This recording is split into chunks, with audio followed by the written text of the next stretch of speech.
All right, so let's talk about AI. Not the crazy sci-fi stuff, but the real world question I think a lot of us have. How do we go from just reading about it to actually using it with confidence? And that's the exact gap we're going to bridge today. But before we continue, Make sure you pound that like button. and subscribe to our channel to get our latest videos on AI. And drop your thoughts in the comments section. We want to hear from you. So, does this feel familiar? You've probably scrolled through tons of articles, you've seen all the headlines, and you nod along because, yeah, you get the big picture of AI. But then, when you actually sit down, you open up that chat window and poof, nothing. You just stare at it. That little moment of hesitation, that's what this is all about. Look, if that's you, you are definitely not alone. It's so common, there's actually a name for it, the knowing doing gap. It's that frustrating little space between understanding something in your head and then actually putting it into practice with confidence. Okay, so here's how we're going to tackle this. First, we're going to really dig into that knowing doing gap. Then, we'll talk about a new way to think, becoming an AI practitioner. From there, we'll see how you can build real confidence through simple repetition, why it's so important to keep humans in charge, and finally, why this is a skill that's truly built to last. All right, first up, section one, the knowing doing gap. This really gets to the heart of the problem. The reason so many of us feel kind of stuck when it comes to actually using AI. I mean, this picture pretty much says it all, right? Reading about AI is passive, it's comfortable, but using it, that's active. It's that exact moment you're staring at a blinking cursor on a blank screen thinking, right, what now? That moment of hesitation, that's the gap. And I want to be super clear about something here. This has nothing to do with intelligence. It's a practice problem. Think about it like this. You'd never expect to be a great driver just from reading the car manual, right? Of course not. Confidence only comes when you get behind the wheel and just start driving. Okay, so if it's really all about practice, where do we even begin? Well, it all starts with a simple but really powerful shift in your mindset. That brings us to section two, becoming an AI practitioner. So, what exactly do I mean by an AI practitioner? It's just someone who stops seeing AI as this shiny new complicated thing and starts seeing it for what it is, a useful tool. Think of it like a hammer or, a calculator. It's just there to help you get a job done. The focus is on being useful, not new.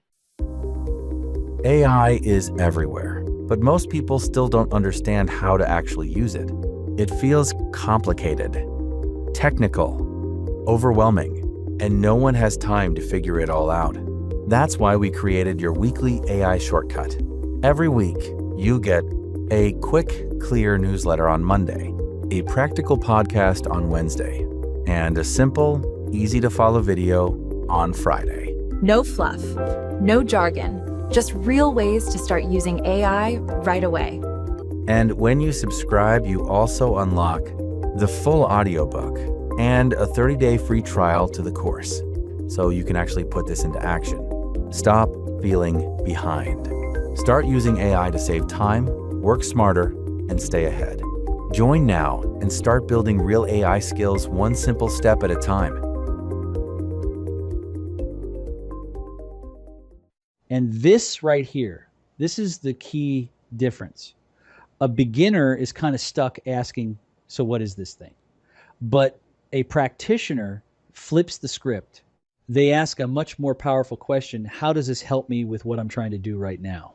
So, what does that actually look like day to day? And listen, we're not talking about anything super complex here. It's as simple as, say, using it to help you rephrase a clunky sentence in an email, or to take your scattered notes for a project and organize them, or even just to brainstorm a few different ideas when you're stuck. Small, simple, useful stuff. And all of this leads us perfectly into section three, confidence through repetition. See, once you start doing those small, simple tasks, something incredible happens. You start building real, genuine confidence. The secret here isn't becoming an expert, it's just getting familiar with it. I absolutely love this idea. We have this notion that confidence comes from cramming more and more information into our brains.